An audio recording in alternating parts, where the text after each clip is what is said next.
Incremental 2022! That's the first video of the year.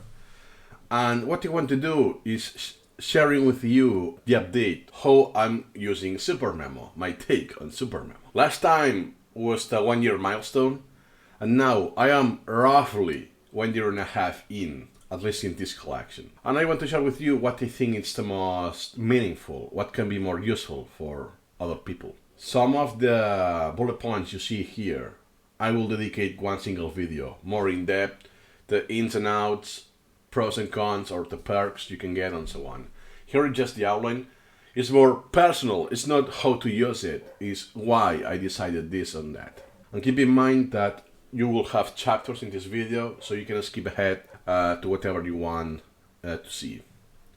So let's straight to the point. First, you may have seen already in some videos of the channel that I have merged collection. I had different collections that I merged, then I split again, and I merge again, right? Yeah, look at that. So in September 15 was the last time I merged collections. You can see that by the huge increase on element numbers. This increase is actually not a different collection. I did something else, something crazy, that I imported thousands of articles in the same day. But the point is that I will no longer split again collections. And there's one valid point for that. It's because I don't need to. This may sound blatantly obvious, but if I could go back in time, I will still do the same. I will have the English collection, standalone, and the Chinese collection at the beginning and a standalone. Because of, for instance, the optimal interval, I want it very high because I'm using the pending queue and so on. But now, I no longer have English items from the English collection because I did them all or I dismiss it because it's not useful for me. Like botany, weird and obscure animal names and medicine and so on.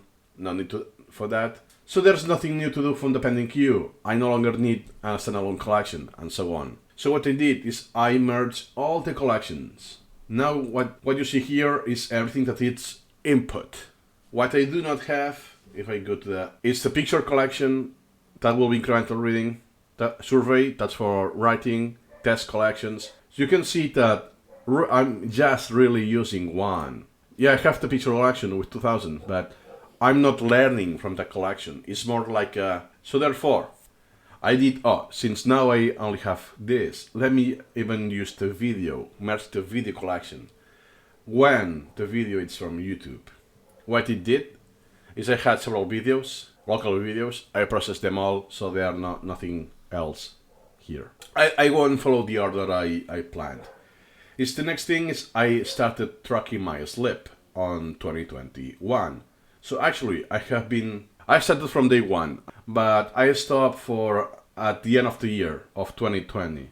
So I literally had a gap year that in 2021 I haven't locked my sleep, and in 2022, these 10 days, I locked my sleep.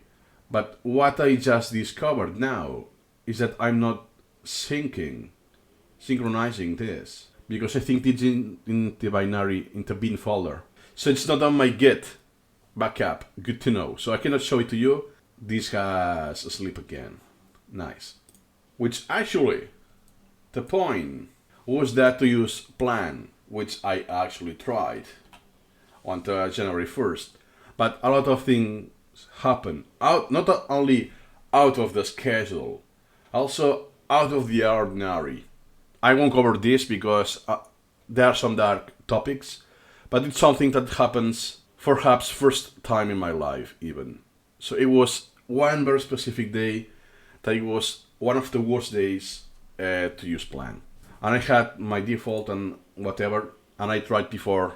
So what I did is that I was reading about plan just before and doing some mock brands because I want to start the year like knowing how it works and so on.